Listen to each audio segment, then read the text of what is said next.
Hello class, this is Demetrius Wilson again with Organizational Behavior. We are now on Chapter 12, Leading People Within Organizations. Our learning objectives for the chapter are: define what leadership is and identify traits of effective leadership, describe behaviors that effective leaders demonstrate, specify the context in which various leadership styles are effective, and lastly, explain the concept of transformational, transactional, charismatic, servant, and authentic leadership. Leadership is the act of influencing others to work towards a goal. Formal leaders hold a position of authority and may utilize the power that comes from their position as well as their personal power to influence others. I'm a manager and I have a formal leadership title. Informal leaders are without a formal position of authority within the organization, but demonstrate leadership by influencing others through personal forms of power. I've been an informal leader before, and I feel like I am still currently an informal leader to a certain extent. Who is a leader? Trait approaches to leadership. You have intelligence, extroversion, conscientiousness, open to the experience, self-esteem, integrity, and that makes a full circle. Now, there are obviously other traits that will be in that makeup, but we'll discuss these specific traits and how they mend into leadership. So the big 5 personality traits: openness, being curious, original, intellectual, creative, and open to new ideas. Must be open to new ideas that will keep you as a manager succeeding and the company moving forward for years to come.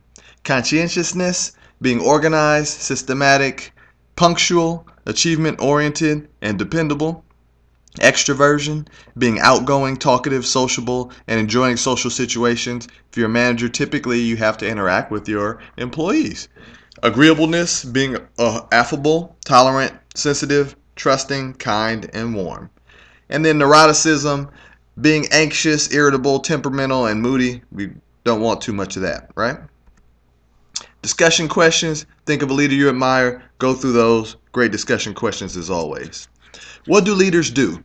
Behavioral approaches to leadership. So a task-oriented leader behavior involves structuring the roles of subordinates, providing them with instructions, and behaving in a way that will increase the performance of the group.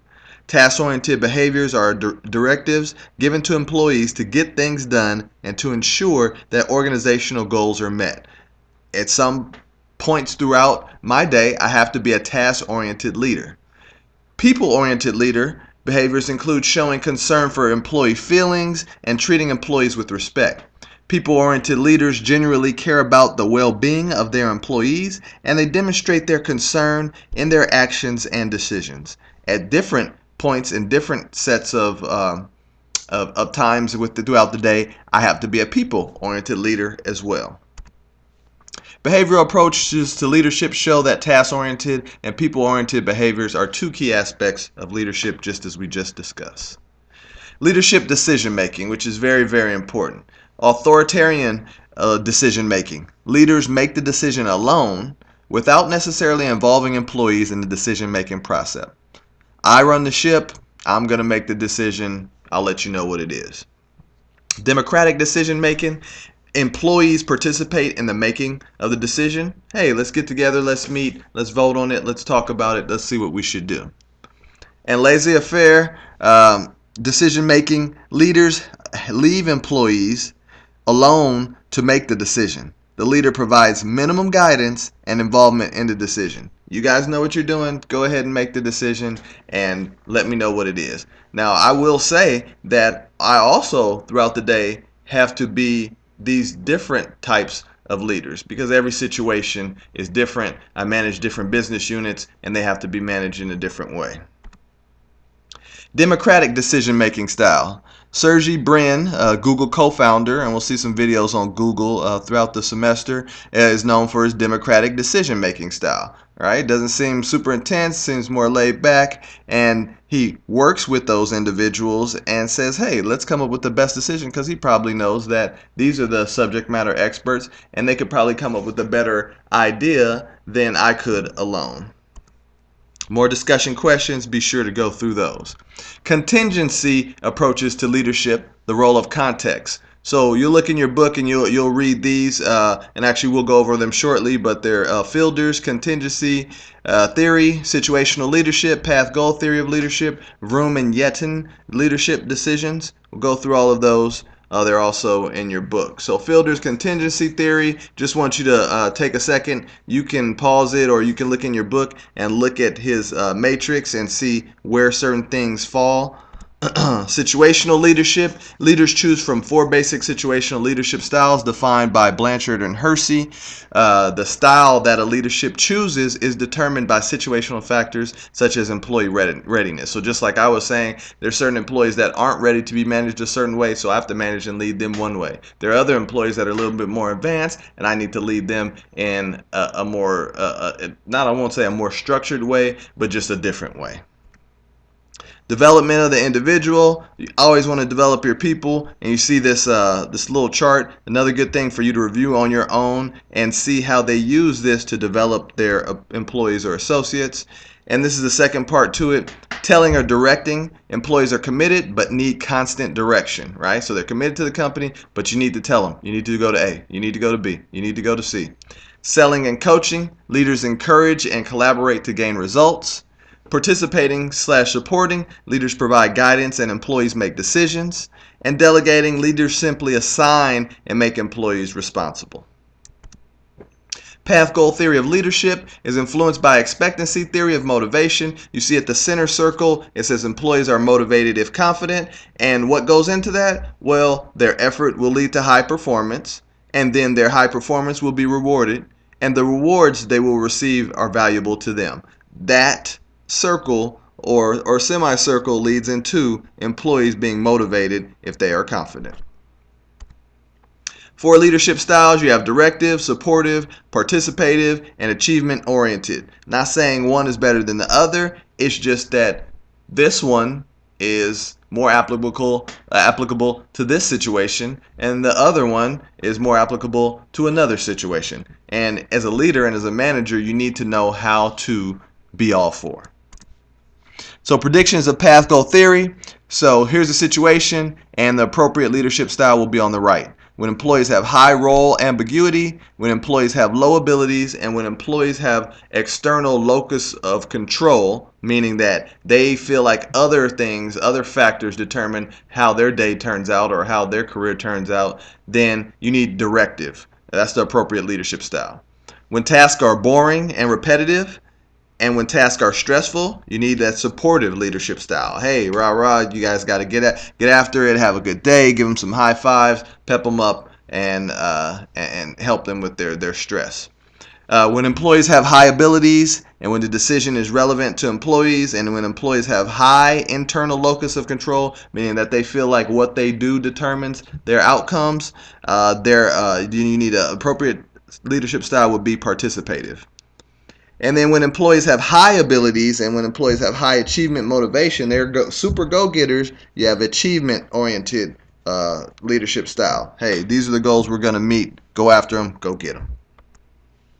Vroom and Yetton leadership decision. The decision tree approach is a guide leaders can use to decide how participative they should be given decision environment characteristics. Now, those of you who have been managers for years, you know that, hey, I don't necessarily need to look at a chart to tell me what to do, but it's always interesting to look back at something else that helps as a supplement to make a decision. And I've noticed that in the past. So you guys look at that on your own, check out the decision tree, and see if it helps you.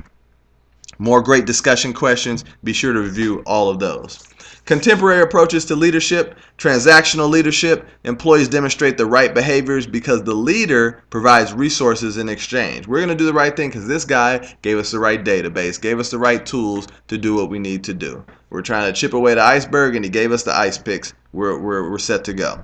Transformational leadership. Employees focus on company's well-being rather than individual pursuits. So the manager says, hey, this is where the company's going, and I want you guys to all get on board, get on the ship, and let's all row the same direction so the company can get there and be happy, and then we in turn can be happy as well.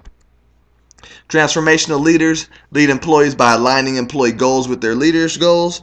Transformational leaders, you see the circle in the middle and the semicircle around it. What leads into that is charisma, inspirational motivation, intellectual stimulation, and individualized consideration. 4 great things that lead to be a transformational leader. Transformational leaders rely on their charisma, persuasiveness, and personal appeal. I feel like I'm, attempting to be in that category. I won't make judgment and say that I am, but I feel like I definitely have the potential to be there if I'm not already. So Mustafa Kemal Atatürk, the founder and first president of the Turkish Republic, has been said to be a very charismatic person. Back to our organizational behavior toolbox. I was wondering when that was going to come up. Be charismatic, right? So have a vision around which people can gather. Tie the vision to history. Watch your body language, right? You have to have the appropriate body language around your employees. Make sure that employees have confidence in themselves and challenge the status quo. Yeah, this is the way we always did it, but is there a better way to do it? Methods used by transactional leaders. Well, you have passive management by exception, contingent rewards, and active management by exception, all working together at separate times throughout the day. Leader-member exchange, or LMX theory. High-quality LMX relationships have mutual respect between their leader and followers, right? So we respect our leader, the leader respects them. Low-quality LMX relationships portray lower levels of trust and respect between leaders and followers. The people don't respect the leader, and the leader doesn't respect and trust the people. All right. They don't trust that the leader is going to make the right decision that has to do with their career, and the leader doesn't trust the fact that they are going to do their work in a timely manner like they're supposed to. According to the leader-member exchange approach, the unique trust-based relationship leader develop with employees is key to leadership effectiveness, right? They need to be able to trust you. So you have leader fairness, leader delegation, effort in building good relationship, employee feedback seeking, employee flattery of the leader, personality similarity, and liking. So leader-member exchange, and here are the consequences: job satisfaction, organizational commitment, job performance, citizenship behavior, lower turnover, buffer against stressors, high performance ratings, favorable interpretations of behavior. So we'll look more into that when you read your chapter. Self-assessment, rate your LMX. Want you to do that on your own. Take the test, take the quiz, figure it out, learn more about yourself. Back to our organizational behavior toolbox, ideas for improving your relationship with your manager. You want to create interaction opportunities with your manager. People are more attracted to those who are similar to them. We talked about that earlier in the semester. Utilize impression management tactics, but be tactful. Be a reliable employee. Be aware that relationships develop early, right? Got to have that good first impression. Servant leadership defines the leader's role as serving the needs of others. The primary mission of the leader is to develop employees and help them reach their goals. And servant leaders put their employees first, understand their personal needs and desires, empower them, and help them develop in their careers. I can say that I should work on my traits as being a better servant leader, but I do know a gentleman that used to report to me at a former company, and he's a great servant leader, and he really abides by those rules. Servant leadership resembles transformational leadership, yet it has its differences: self-sacrifice, ethics, and community development. Like I said, those are the things that I really need to work on. Back to our organizational behavior toolbox. Be a servant leader. Don't ask what your employees can do for you, right? Ask what you can do for them. Have you heard that before? One of your key priorities should be to help employees reach their goals. Be humble. Be open with your employees, and find ways of helping the external community. Authentic leadership. Leaders are self-aware. They're not afraid to act the way they are and possess high levels of personal integrity. I'm going to be myself. Hey, sometimes even at work today, people make crack funny jokes about me, even the people who report to me. You have to learn how to just be yourself and enjoy it and enjoy what comes with it. Leaders are introspective, understand where they're coming from, and retain a thorough understanding of their own values and priorities. Howard Schultz, the founder of Starbucks coffee houses, witnessing his father losing his job due to medical problems, he became passionate about the company's need to care for its employees. And correct me if I'm wrong, but I believe that they offer insurance to all employees, part-time and full-time. More great discussion questions. Be sure to review those. Developing your leadership skills, because that's definitely what you want to do. It's funny when I read these, give these presentations, I look at it and I learn something new from it, and I say, you know what, I'm going to work on this and I'm going to work on that. Steps to develop your charismatic leadership skills. You have to have a vision, tie the vision to history, watch your body language, and make sure the employees have confidence in themselves. We did mention that earlier in the lecture, but they just want to reiterate that point to make sure that you're doing so and developing your leadership skills.